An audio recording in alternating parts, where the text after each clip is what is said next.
Hello and welcome to Geordie Leather.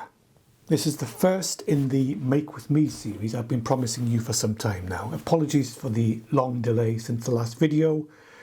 Sometimes life just gets in the way. Anyway, the plan now is Geordie Leather is about to change direction. We've had such a positive response from the videos I make that we've made a decision to cut back on our retail side of the business to focus primarily on the learning, the courses side of it. So we plan on doing a lot more videos and producing some professional, in-depth, very detailed courses for those of you that want to learn the skill properly. So we're going to start off with a very simple project today.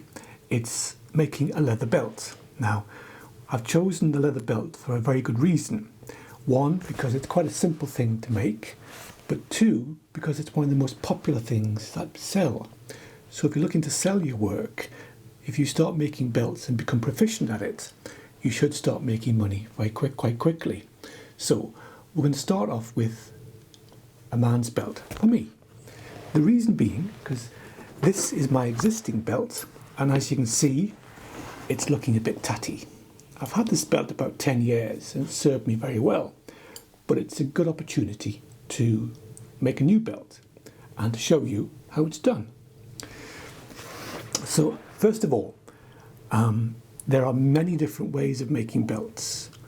We're going to show a very simple riveted method today, but there are half a dozen other more professional methods, which if you want to sell top quality belts, top of the range and get the best price for them, it's the other methods which will get you that price. Today's method is just a quick demonstration of the overall process, and we'll be using simple riveting technique to put the belt together. So it means once you're proficient at doing this, you can put together a simple belt like this in 15 minutes. But the higher quality belts require a lot of stitching and a lot of other techniques to give a more professional finish. But we won't cover that today.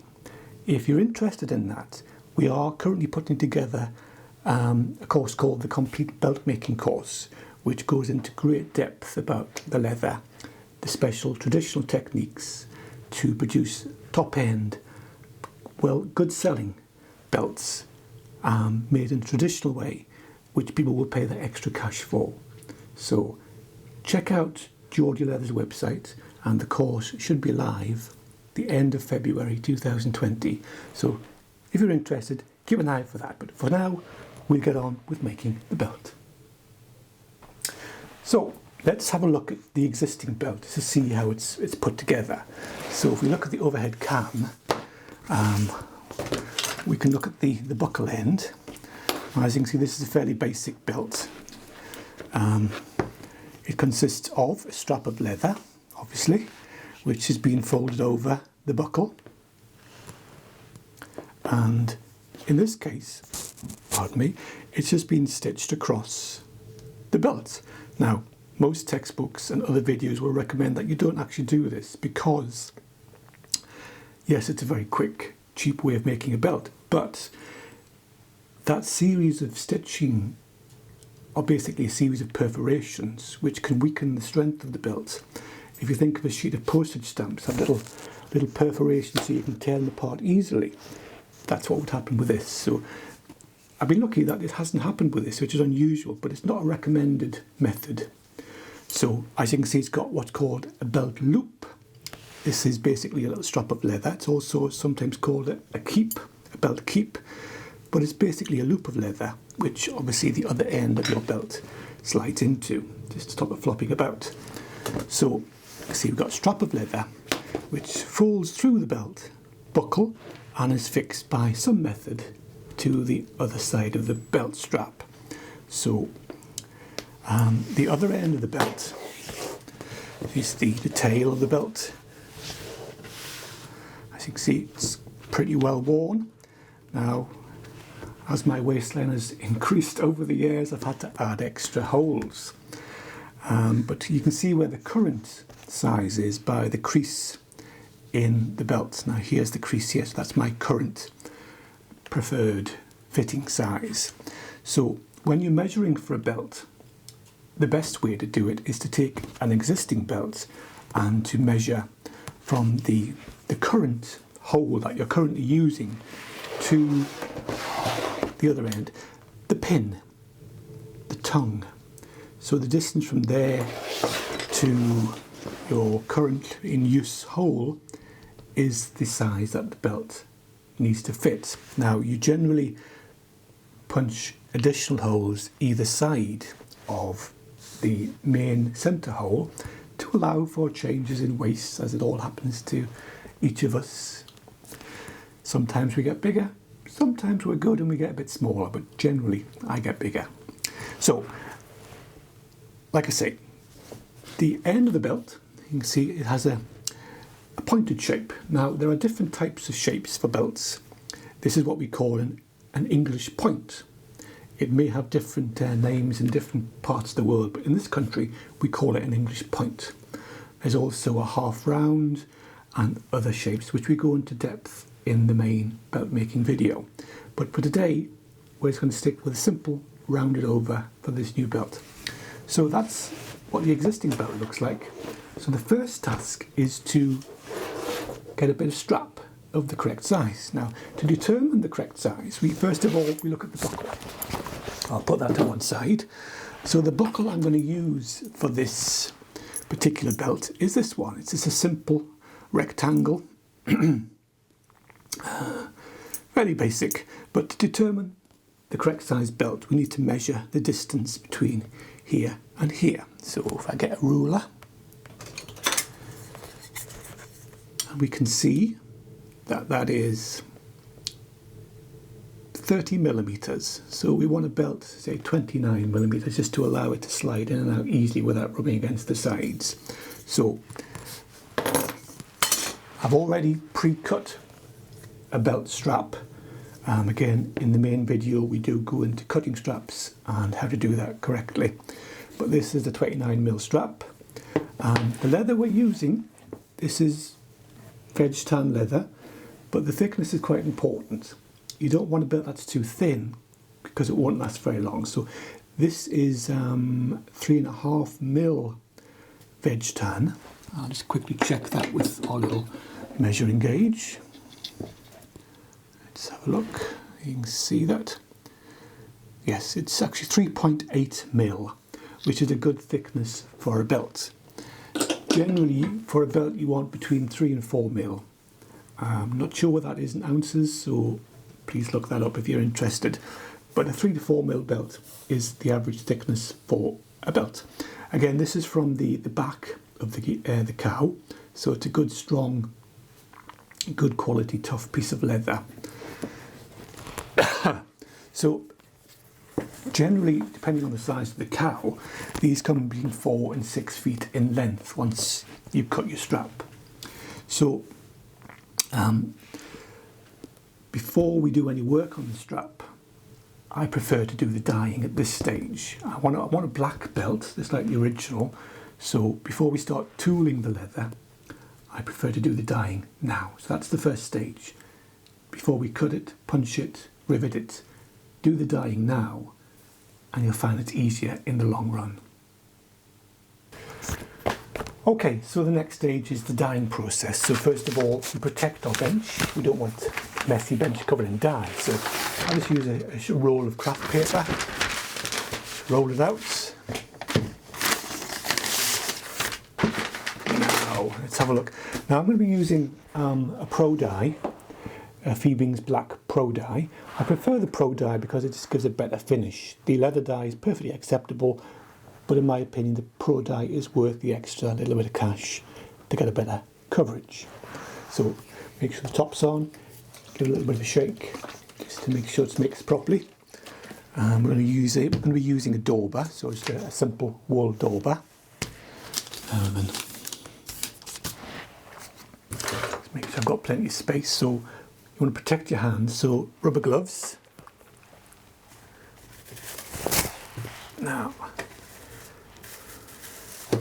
I've run out of my latex gloves, so I'm having to use these cheap things. They do the job, but not very nice. So,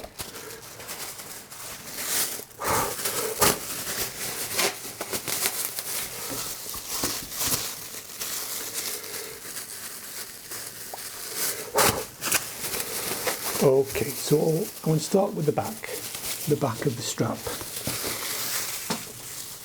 It's quite a long bit of leather, so you be careful you don't get it touching other things when it's wet with dye, because it'll stain them. So just take that top off. Let's get the 𝐸 soaked and just start getting your dye on. Now this, because I generally start with the back, so that you can, once that's dry, you can turn it over and then focus on the front, making a better job of the front, obviously. So just do half at a time, because it's quite a long bit of leather. So just don't bother dyeing the end, because that's going to be cut off when we put either the English point or the curved half circle, which we're going to be using. So do the front, just put plenty on, let it soak in. As you can see, I think you can see how better the Pro Dye covers. So just let that rest, dry for a few seconds before I move it, otherwise when I move it onto it will get covered in dye. So it evaporates fairly quickly. Once you see the surface looks dull, it's basically dry. So there we go. So I'm going to move that along to there, and we'll just do the other half. Okay, do the back first.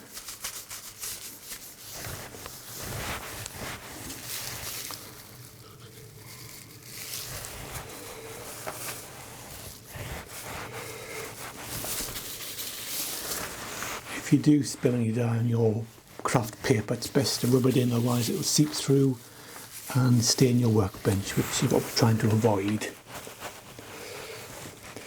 Now the reason we do the dyeing now is because when you come to burnish the edges of the belt, you'll be using either 𝐵𝐿 or Tolkanol, which if you get onto undyed leather, it will stain and make the dyeing process quite difficult. So it's best to do your dyeing at this stage, and then that's not a problem. So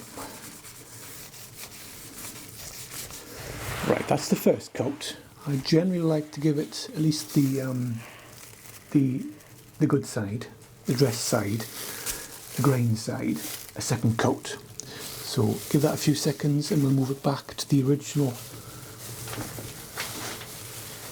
position, just so I can get this side, and I'll very quickly go over the back just with a light coat, just to take up any little spots that didn't quite absorb the dye thoroughly. And again, just go over the edges. Some people like to burnish the edges while the dye is still wet, which is fine. Saves the need to use a burnishing agent like 𝐵𝐿 or Tolkanol. Generally I use Tolkanol, but I've actually run out of it. I've got some more on order from Japan, but it takes a few weeks to get here, so I'll be using 𝐵𝐿 today.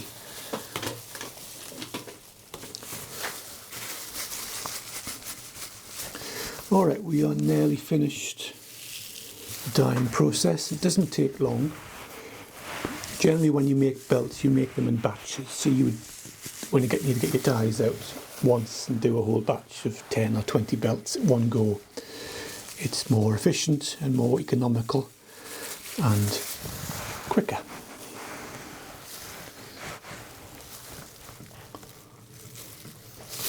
So just final coat for the dress surface. So that's a nice deep black now. That'll polish up really nicely once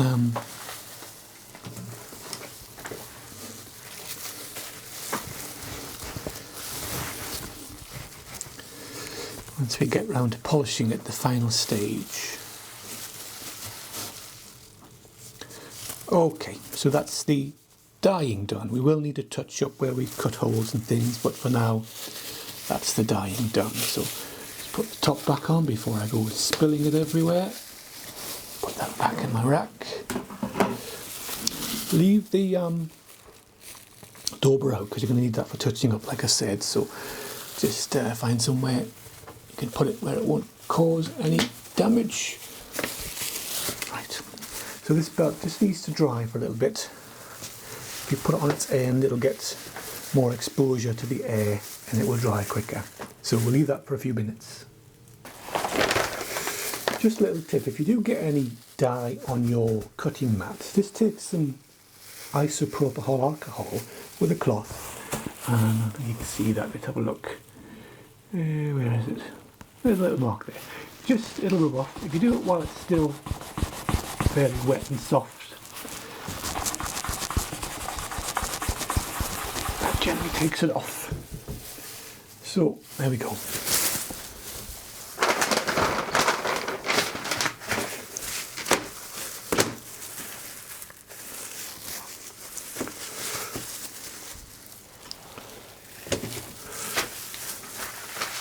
I've just noticed on the overhead cam, my staining paper is very similar to a Jackson Pollock painting. I wonder if I could sell this for £1 million. Okay, so we can get rid of these now. I hate these things. Get up. So there is our belt. It's still a little bit wet, but lie it out and you can see that it's a nice even coverage. Like I say, the other leather, the 𝐏𝐵𝐵𝐼ng's leather dye is fine, it does the job, but you may have to have 2 or 3 coats, whereas the Pro dye covers much more quickly and more evenly. So 1 coat, I did 2 and yeah, because I'm a bit fussy, but 1 coat's generally fine. So the next stage is to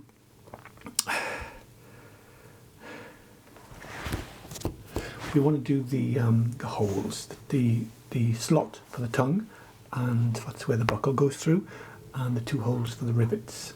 So let us move this along a bit because it's a little bit wet still. Here, so this is the end of the belt. Where's my buckle gone? It was here a second ago. Where has it gone? My buckle has disappeared.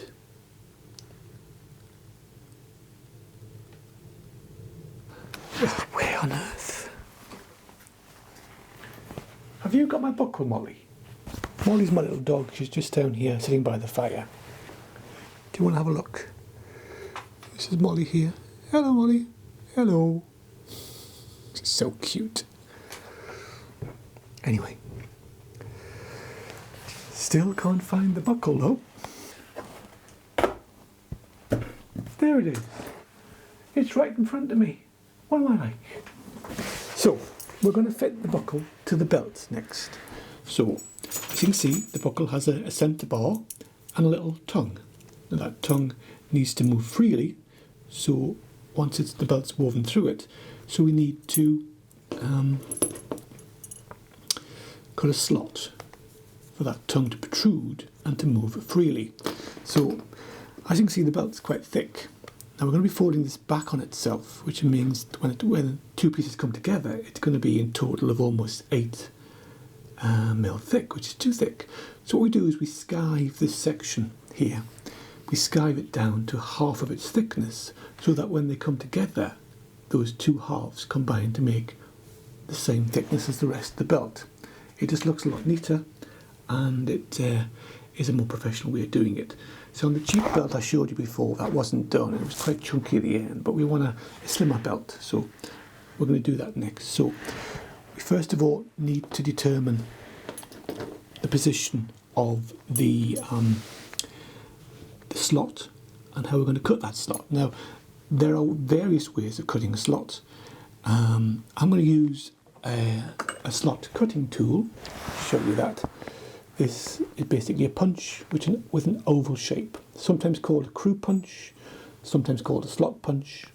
There are different names depending on where you are in the world. I call it a slot punch, and that's what I'll call it today. So they come in different sizes. This is a 5/8, but they come in from very small up to quite big. But this is a common size. It's about 19 mil in millimeters. So I'm going to use that to cut the slot. But like I say, you can just punch 2 individual holes and then using a sharp knife join them together and take out the piece in the middle. It's not as neat as a proper punch, but it does the job. So looking at the camera, overhead camera, so we want to, before I go on, there are various jigs on the market, belt jigs, which they're like either acrylic or card, which you just sit on top of the belt and it gives you the pre-cut positioning for the holes and the tongue slot. You don't have to have that, but it's useful if you're not familiar with the process. But generally, if you don't have the jig, you can do it by eye. So we'll be folding the belt over like this. See, it's quite stiff, so I can't fold it very easily. So the belt buckle, the centre bar, is going to be going about here. So we need to have space for the belt keep, or the loop, and a bit of space for the rivet. So the bar is going to be there. We want the belt loop about here, and the rivet, so I would say about there. Bring that, squash it together a bit. So like I say, the loop will go there, the belt loop will go here, sorry, and there's space for a rivet here, and space for a rivet here. Now, so this is where we want the slot to be cut, just here. I'm just going to take a pencil. I'm just going to do a little mark just in the centre there, so that I know that's the centre of the slot. So we need something firm but soft to punch into. So you can use a quartz slab, a pounder board, or I use a little anvil, which gives me a hard, solid surface. I use a little polyboard top, which I've just made to fit on top of the anvil. So it's a good surface to punch on. So we first of all need to find the centre of the belt. Now, again, you can measure if you want to. You can use something like a centering rule, which allows you to find the centre exactly. Right, here we are. So it's, there we go, that's the exact centre there. Alright, so that's the centre.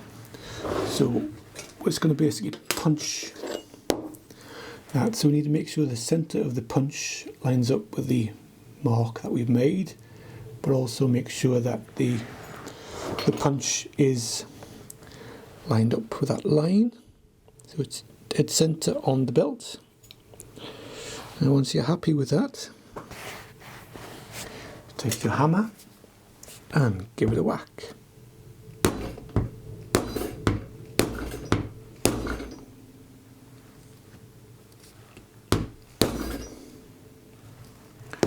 Okay, and I think, where are we?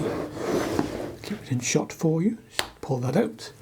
And as you can see, that's given us a nice, solid, clean slot. There we go. So again, it's still much too thick at this point, so the next job is to skive this area down. So take that out of the way. So we just fold it over again so that that slot lines up evenly. But before we do that, this is the uncut end. So first of all, we tidy up that, we'll give it a nice radius just to make it look tidy. So take a radius tool, a half round tool. This is just a simple, again, where are we? A half round punch, which just punches a nice clean semicircle on the end of straps. So I'm just going to put that there. Try and keep it in shot for you. Now if you haven't got an exact punch, the exact width, I mean this is a 1 1/4 inch, which is about 32mm, this is a 29mm belt, so just line it up so that the gap either side of the belt is even when you come to punch it. So, and that should give you a nice even circle.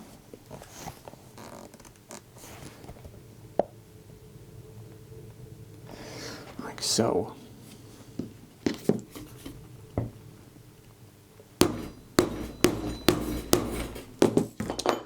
And as you can see, we've got a nice rounded end now. Okay, so we've cut the nice round end, and the next job is to skive this down. So when it's folded back on itself, it'll be the same thickness as the rest of the belt. So first job is to just bend this back until both ends of the slots are lined up. Take a pencil and just draw around the end of the belt, and that gives you an idea of where you need to start your skive to the end of the belt. So again, you need to protect the work surface, because when you're using a skiving tool, you're going to be cutting into that, so you don't want to scrape the top of your bench. So use quartz slab, polyboard. I use a burnishing glass. Just put it under. We want to take, like I say, from here right to the tip, down by about half the thickness. So if we start with the edges, just keep a hold of it, and just take off each edge at an angle.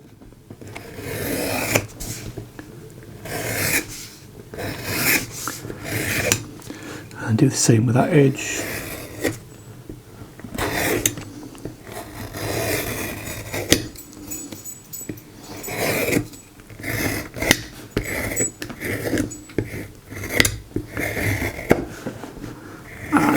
Down the centre.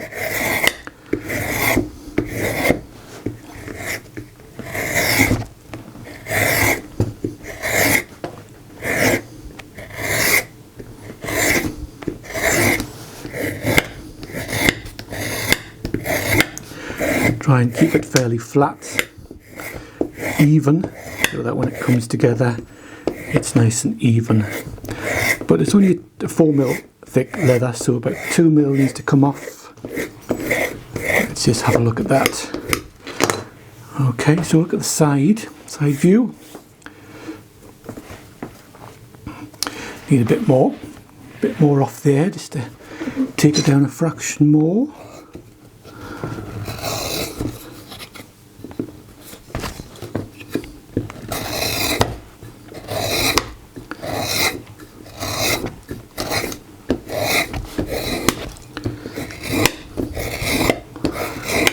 See, everyone's got their preferred tool for doing this,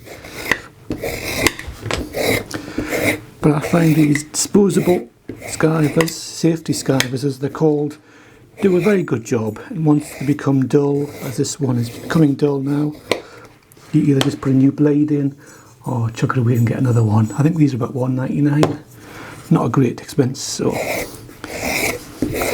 let's have a look. I think we're nearly there with this. Okay. So when that's folded over, the combined thickness should be very similar to the rest of the belt. Doesn't have to be exact, but I'm happy with that. Maybe take a little fraction off the end just to let that merge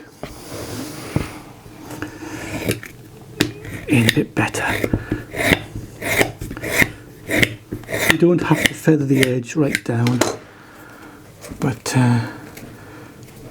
okay, so that's that. I'll have a quick clean up and we'll get on with the next bit.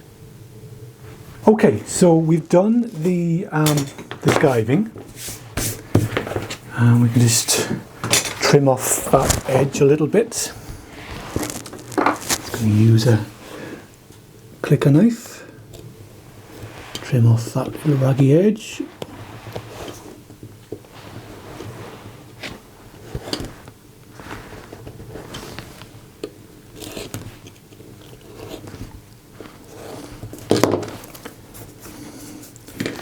Okay.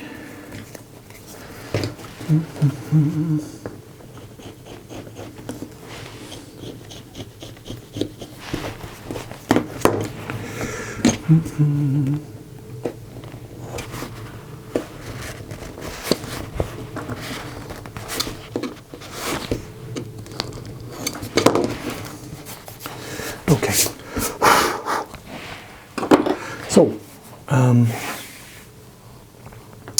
So the next step is to make the belt loop. Now, if we look at the old belt, remember it has this rather flimsy, pathetic loop of leather. That's called a belt loop or a belt keeper. So the next stage is to make that, because that needs to be slid on before we fold over this edge. So again, there are many different ways of making a belt loop. Some of them very quick, cheap and nasty, and some more professional, which take longer, require a lot of sewing, but give a much more professional job. I'll show you some examples. So this is a very basic loop of leather. This is approximately 1 centimetre wide, but it's not that critical. You just pick what looks a good size to you. So it's been folded over to create a loop which will fit around the belt. This particular one, the ends have just been stapled together. This is a very common technique in modern belt making. I don't like it personally, but it is quick and not nasty, but quick and simple. Another method is to hand stitch the ends together, like so. Requires a little bit more work, but it's more traditional. Now what you'll find is, we won't go into depth here because it's a bit more complex how to make a professional belt loop. This is a very basic loop of leather and it looks a bit cheap and nasty, I personally think. Compared with this, for example, compare the difference. This is a perfectly formed rectangle, which is the exact dimensions to accommodate 2 bits of leather, which is the belt itself and the tail of the belt slid together. Now it's been made this shape by a special technique which we won't cover here, but it's covered in depth in the main belt making video. So we'll use this for this belt as I've already made it. So before we stick it onto the belt, it needs to be dyed. So I'll quickly do that and I'll come back to you. Okay, so what I've done is I have dyed the little belt keep, and I've also put a bit of dye on the back of the belt where we've skived it, because when it's folded over you can see little bits inside, so it's best to dye it now before we fold and glue it. So first step, like I say, the belt keep needs to be put on first, so we slide the belt through before we put the buckle in. Now the buckle, as I've said in the buckle video, has a certain direction, it needs to go on, so the kink in the tongue needs to be sitting on the surface of the frame of the buckle. So we put the belt in. Oops, place has fallen a bit, but never mind. Put the belt in, making sure that the tongue is in the right orientation before we bend that bit over. So make sure the tongue sticks through the little slot. Like so. So making sure that when it's folded, that first of all the tongue must be free moving, it mustn't be stiff, so if it's too stiff you need to cut a bigger slot, but this is fine. So as you can see, we're going to be getting a good overhead shot of that. We're going to be bringing these 2 bits together. I'm going to glue this to give it extra strength, but we need to incorporate the belt loop within the glued section. There'll be a rivet here and a rivet here, so the belt loop needs to come in between those 2, so about there. So that's how it's going to look when it's finished. Maybe bring this a little bit more this way before it's fixed. So there we go. So again, just do a little pencil mark on the back so we know where we can glue up to.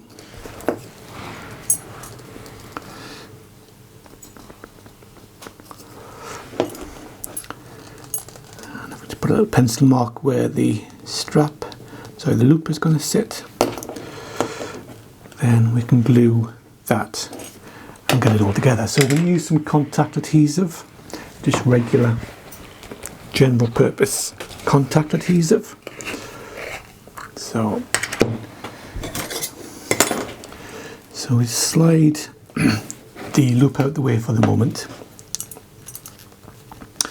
Now it's probably best to take the belt buckle off the belt so we can give that a good gluing. So just take a thin layer of glue and put it on both sides of the slot.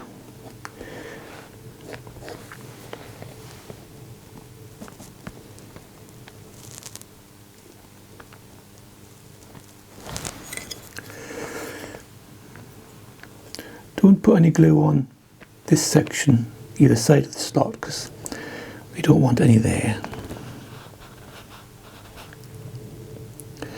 Okay, and if we can just finish off that, scrape off any excess before it gets in the way.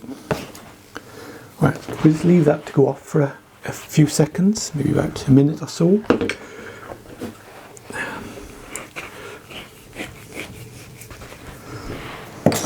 People often ask what sort of glue do I actually use. Well, that depends on what I'm doing. For contact glue, I use a product in the UK called 𝐸𝐵. It's a good quality contact cement. If I'm doing a job which I don't want an instant bond, I would use something like 𝐸𝐵's Leathercraft cement, which gives you a bit longer time to reposition before it finally sticks. But 𝐸𝐵's has always been a good brand for me, and I've always stuck with it. Forgive the pun. So this is almost ready. It's tacky to the touch. So first thing is to bring in the belt loop and put it, if I can see that pencil mark, there it is. Put it where it was, which is there. Might just put a little bit of glue on the back of that, just to help it stick when I fold it over. Try and make sure it's nice and straight. Okay, now don't forget to put the buckle back on before we stick it together. I've done that before and it's not much fun, so put the buckle back on first. Right, so again, remembering to make sure that the kink in the tongue is in the right position. So belt up this side and down that side, making sure to keep it apart until your final positioning is correct. So get the tongue through the slot. Okay, now then, so make sure everything's nice and straight. So there's the edge that it should be, so touch that together and then press that down, and then make sure the buckle is nice and tight and stretched before you bring the other surfaces together, because once they're together they won't come undone. So if you take a bone folder and just position the belt over the edge of a bench like so, and just press those surfaces together nice and firm. And use anvil, I think it'll be a bit easier for you to see. And so I'm going to put like so, and just say, press those surfaces together nice and snug up against the tongue. Make sure it still moves freely though, that's important. And then just use the bone folder to make sure that they're pressed nice and tight.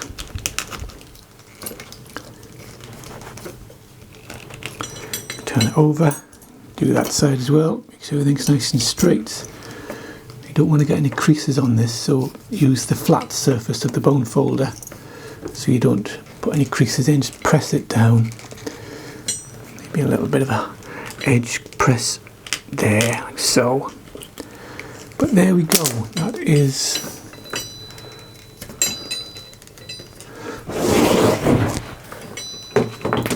so that's the physical part of the buckle done. We just need now to reinforce the glue with a couple of rivets, which will give it some strength. So we're going to have a rivet here,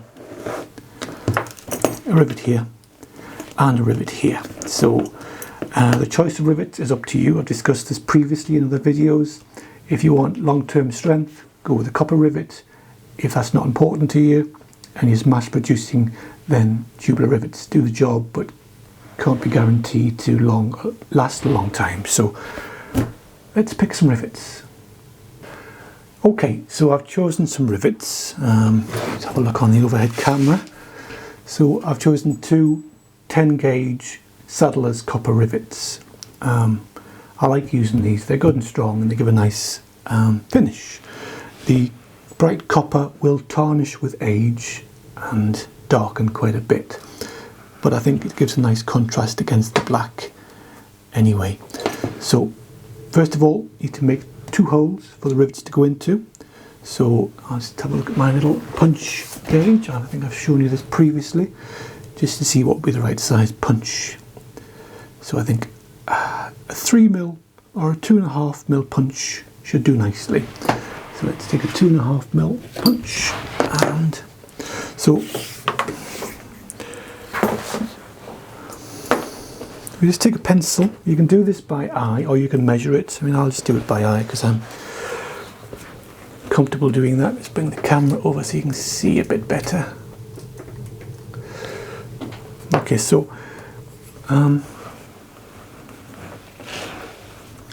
so we need a rivet here. So I'll just put a mark there, and you also want a rivet here. So make sure it's in the center. So that's where we need to put the hole. So again, I'm going to use an anvil, but you use whatever you're comfortable with.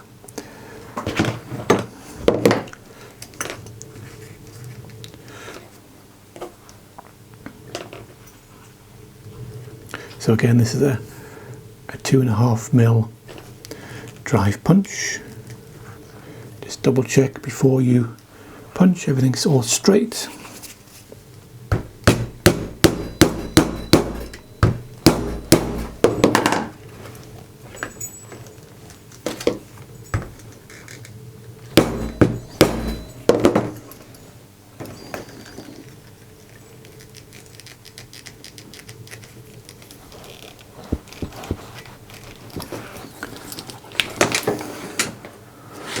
Okay, I think that's good. Just check the rivet, it's going to fit in. That's perfect. So 2.5mm was the correct size, and we'll just do the same with this one.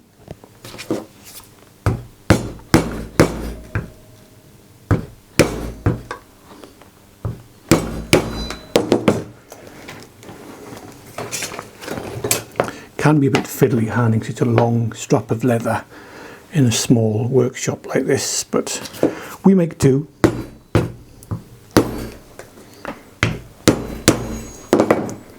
Okay, so take that out, and there we have our 2 holes, as you can see. Right, so the next step is to set the rivets. So we're going to push the copper rivets through with the head on the face of the belt and the washer or the burr, depending on where you're coming from.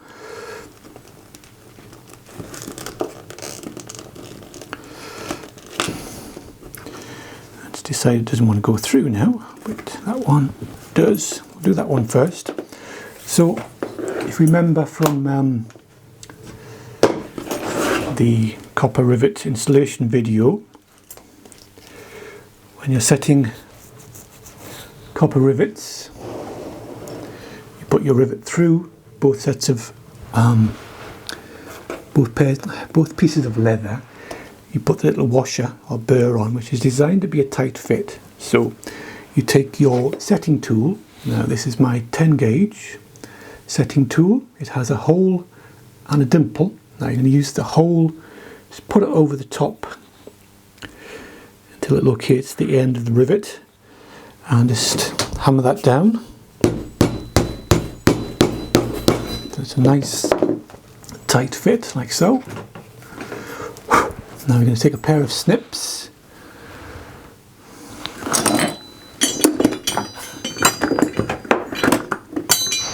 And we're going to trim off, not all of it, leave a couple of mil protruding.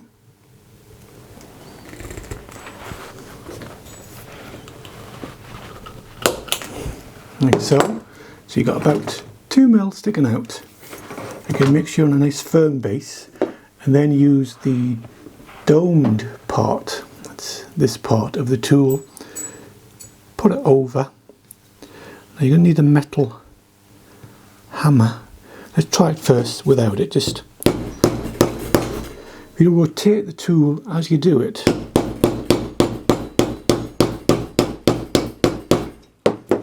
It gives you a nice rounded over end of the rivet, which, if we get a close-up of that, you can see how that's been rounded over, and that'll hold the rivet washer in place. So we'll do exactly the same thing with the other rivet. So I shall just push that through from the front. It's wanting to be awkward. Let's have a look. I'm just going to widen that hole slightly. I may not have got it through both layers evenly, so let's go over that.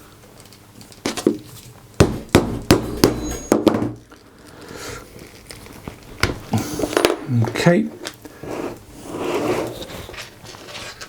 So again, we'll just put the rivet in there, like so. Turn it over. Put our little washer, or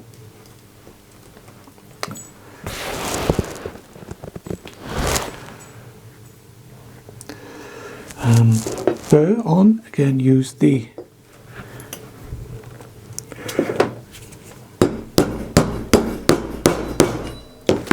tool to drive that washer down, trim off,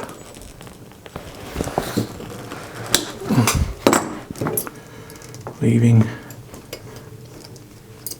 just a couple of mil, and then use the rounding over dome to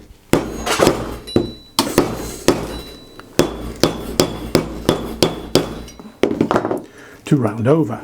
So there we have the buckle end complete.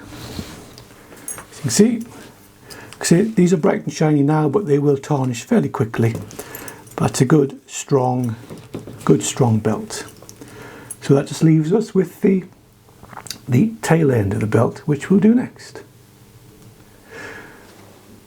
Okay, we're nearly done. All we've got to do now is to finish the tail end and then to give the whole thing a good burnish and polish. So before we cut it to length, like I said, if you've got an old belt, that's the best way of getting the measurement. So see, we need to take the old belt and to measure or to line up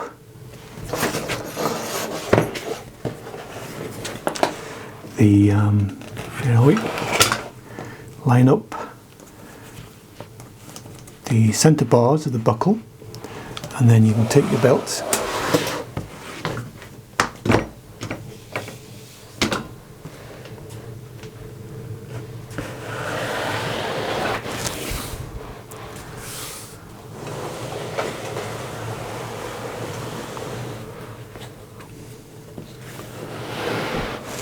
So here we go. So there's the overall length. So I'll take a pencil and we'll just mark the end of the belt as there. But what's more important is the measurements to the hole that's currently being used on the old belt. That needs to be the centre hole. So just make a little mark on the new belt there, and then we can space the other holes either side of that. Again, if you want to use a jig, feel free to do so, or you can just do it by eye. So we'll take away the old belt, and if we can just get a centre line, again, I can do it by eye, but if you can't, use a jig.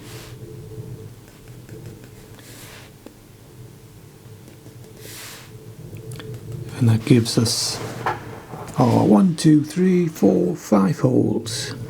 So that's a centre hole and then 2 holes either side to allow for adjustment.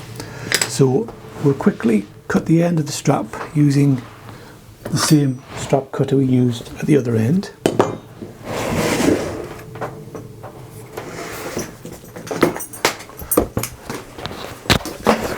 Knocking everything to bits. Where are we? Right, so there's my little mark. So if I put that on there, and again as before, just make sure that everything's nice and straight, at the gap on either side, if your punch is a bit bigger than your belt, is the same. And then we are ready to go.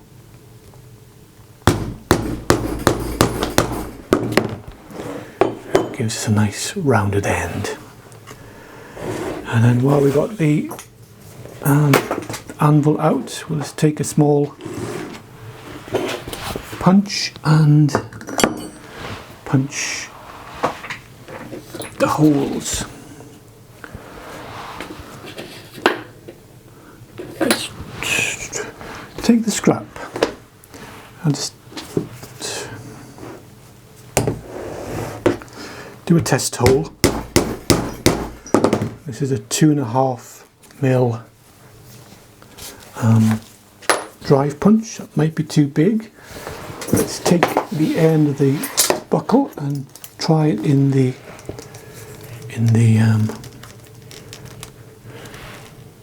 hole.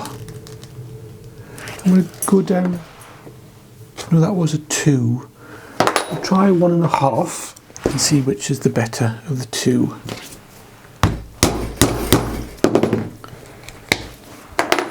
So that's 1.5.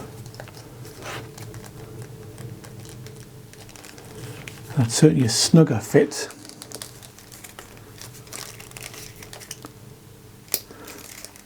They will wear it with a bit with time, but I think we're going to go with that size there. So that's 1.5. So I'll put the 2 away.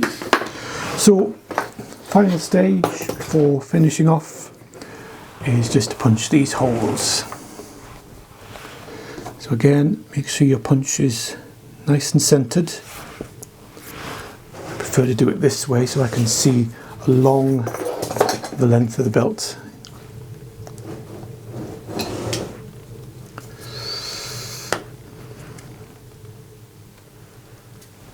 And then you can determine whether you are actually centered.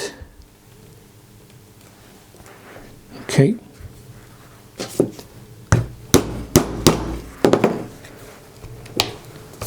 One.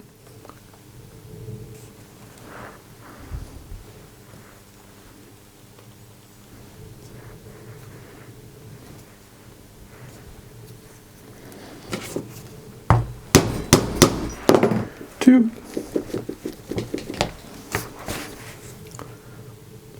Now, some people prefer to use an oval-shaped hole punch for doing belts, which is fine, it's not necessary, but it maybe looks slightly better. We do use those in the professional videos.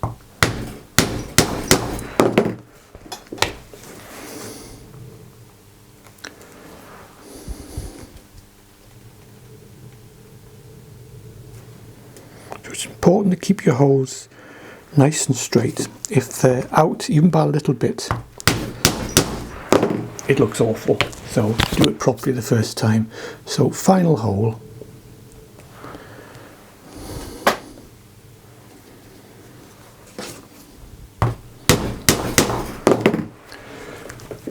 Right, so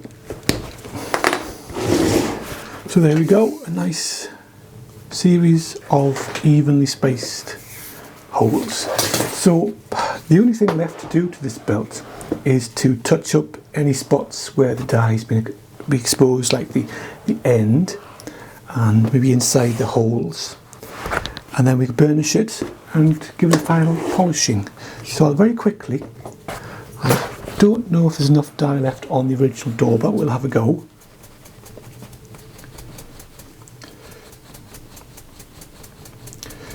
I think I'll probably just get enough out of it to finish that belt.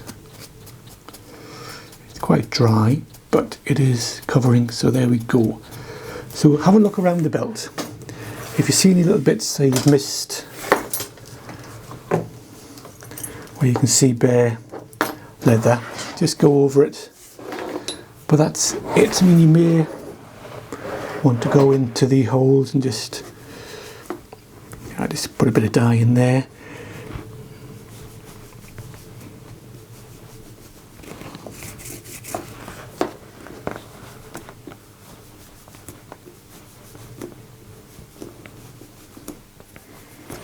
Okay, so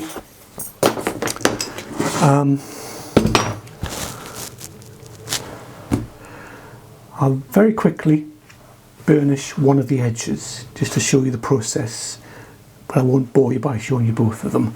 So you've seen this before, because normally I use Tokonol, which is a much better Japanese cream, but Gumtrag is all I have in stock at the moment, so we'll use some Gumtrag. Where are we? So, because belts can be quite long bits of leather, it can be a bit difficult to handle and keep straight. So you can use a clamp to hold the belt upright while you burnish it, or you can just make do. So let's get a burnishing wheel. Let's take an old burnishing tool. Been a long day, sorry. Take a bit of Gumtrag.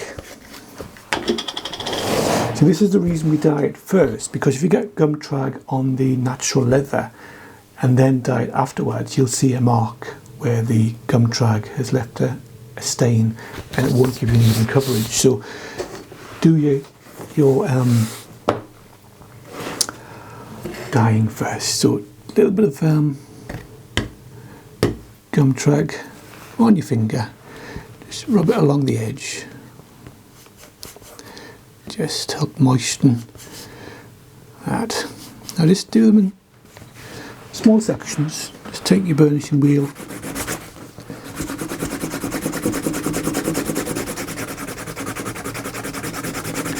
burnishing tool,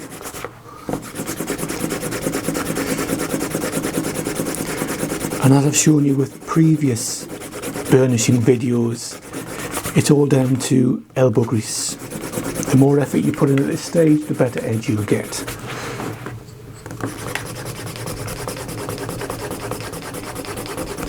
So you can see that edge is starting to round over nicely. You can put a little bit more Gumtrag on if you wish.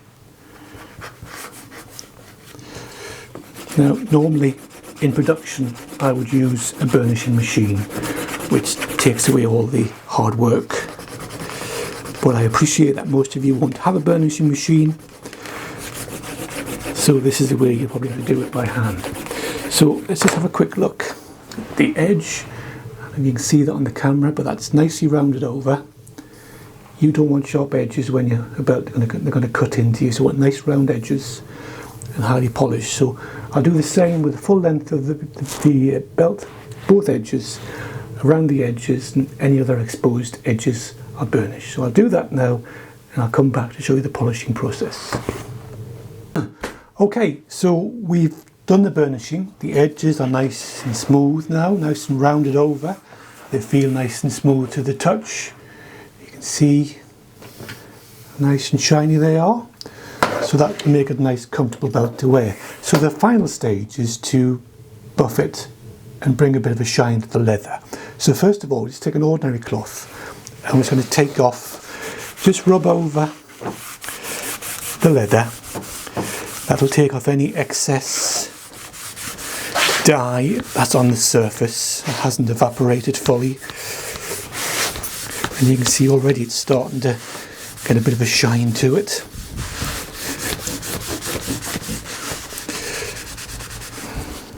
Just turn it over and do the back. It just absorbs any bits of dye that might be hanging around there. We don't want to dye your clothes, obviously, so remove the excess with a cloth first.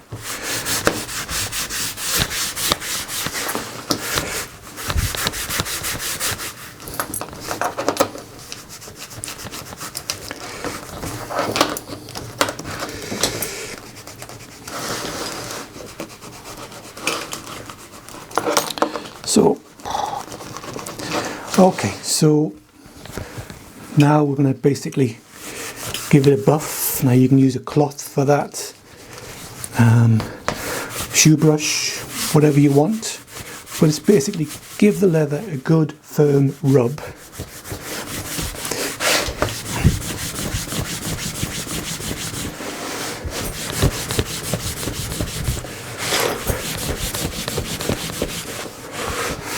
And final thing to do is just to put a bit of a surface treatment on. I'm going to use some Carnauba cream, which is just a basic wax type polish. So we won't polish the back, we'll just polish the surface of the belt. So if you take your cloth, make a little wad,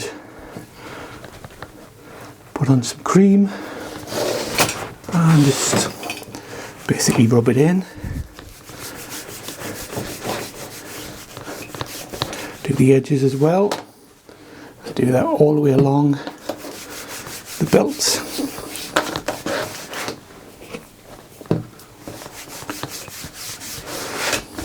And this will give it a nice shiny surface once it's final buffed.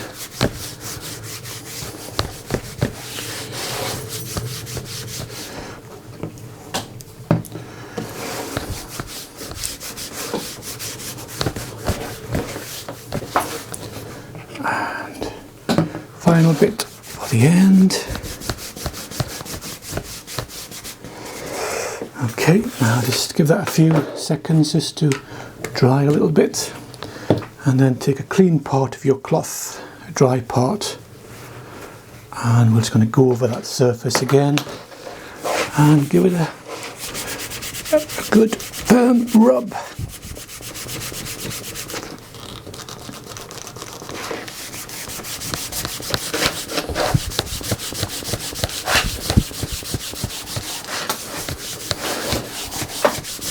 And you should see a nice leather sheen come up. The edges should start to shine.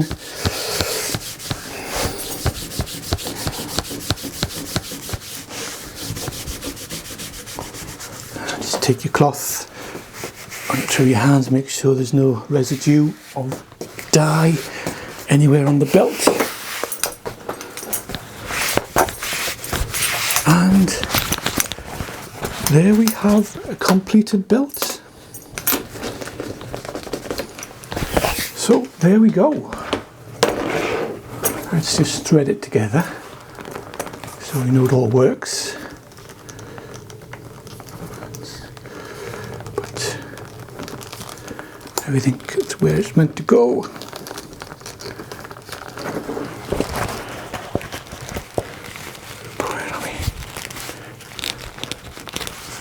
A little bit stiff because it's obviously brand new, but it will soften with usage.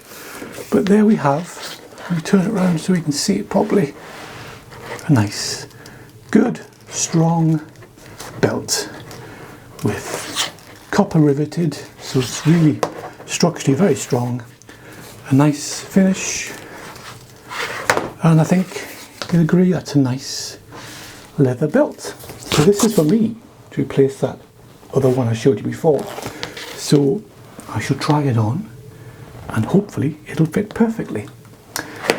But just to summarise, like I say, this has been a very quick video. It may seem to have taken a while, but we've rushed a lot of this process just to keep it short enough for YouTube. If you're interested in learning to make belts properly, there are a wide range of alternative and much better methods than the method I've shown you today. So check out the complete belt making course at our Georgia Leather website address just there. And if you want to learn to make belts properly, that'll give you an in-depth, complete process, all the different variations, all the stitching techniques, how to make professional belt loops so they're nice and rectangular rather than the floppy oval ones you see on modern belts. Anyway, thanks for joining me. I hope you've enjoyed that, and I look forward to seeing you next time. So don't forget to click that subscribe button, give us a like, and click the bell icon as well. And whatever, go back and okay, so that wraps it up for today. Please don't forget to click the subscribe button, and if you click the bell icon, you'll be notified when the next video comes out. If you can give us a like, and if you can share the video, that'd be brilliant. Thanks very much. Bye bye for now.